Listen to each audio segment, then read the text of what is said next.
সীমান্তের অপর প্রান্ত থেকে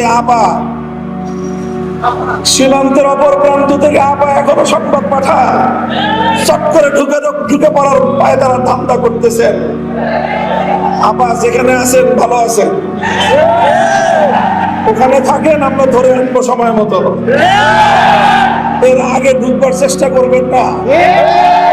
এদেশের মানুষের কবলে পড়লে কত ধানে কত চাল হয় হিসাবটা বুঝে পাবেন।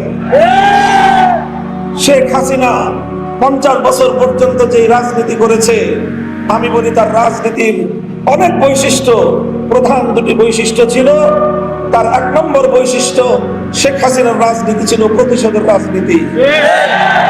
75 সালে তার বাবাকে কেন খুন করেছিল মানুষ, কেন অভ্যুত্থান হয়েছিল 15ই আগস্ট, সে কথা তিনি ভুলে গেছেন।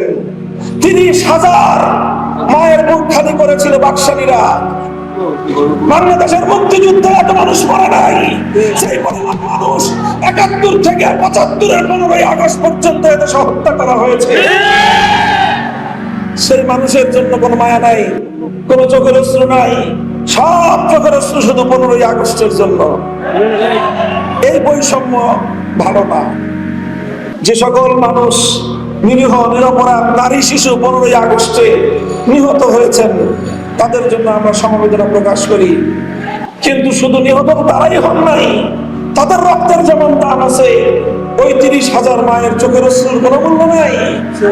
যাদের সন্তানদেরকে, তরতাজা তাগড়া তাগড়া যুবকদেরকে তুলে নিয়ে গিয়ে আপনার বাবা হত্যা করেছিল, সিরাজ শিকদারদের জীবনের কোনো মূল্য ছিল না।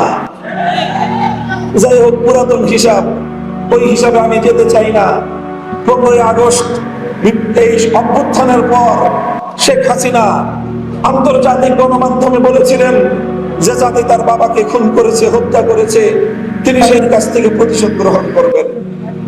এই ঘোষণার পর 1975-এর 15ই আগস্ট থেকে 2024-এর 5ই আগস্ট, এই 50 বছর শেখ হাসিনা বাংলাদেশে রাজনীতি করেছেন। শেখ হাসিনার এই রাজনীতিটা ছিল প্রতিশোধ গ্রহণের রাজনীতি।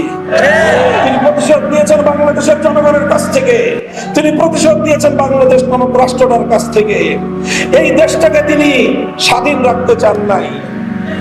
দেখেন না, কথায় কথায় বলতো বিদ্যুৎ দিয়েছি, বেশি কথা বললে বিদ্যুতের সব সুইচ বন্ধ করে ঘরে বসে থাকবো। বলতেন এই মোবাইল ফোন দিয়েছে কে?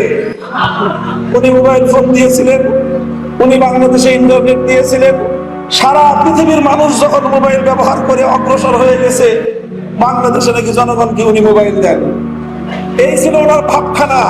পদ্মা সেতুটা মনে হয় যে ওনার বাপদাদার টাকা দিয়ে উনি বানিয়ে দিয়েছিলেন। এই অবস্থা করতেন।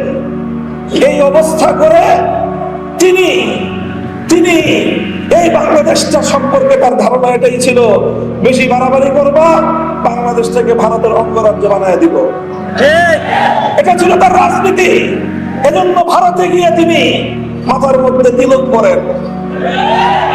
সেখানে তাকে মুখ্যমন্ত্রী ঘোষণা দেওয়া হয়, তিনি মুস্কি মুস্কি হাসেন।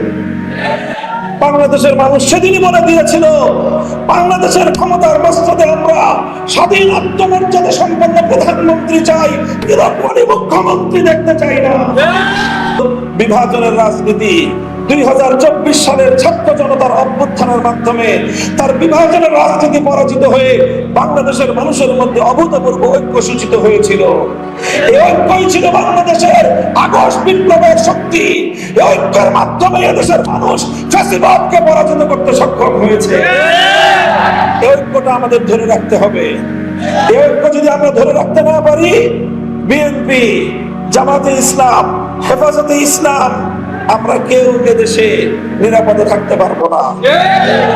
কারণ শেখ হাসিনা শুধু একা নয়, তার পিছনে লুকিয়ে আছে ওই শক্তি যারা বাংলাদেশটাকে স্বাধীন দেখতে চায় না, যারা বাংলাদেশটাকে বিশ্ব দরবারে মাথা উঁচু করা আত্মমর্যাদা সম্পন্ন জাতি হিসেবে যারা দেখতে চায় না।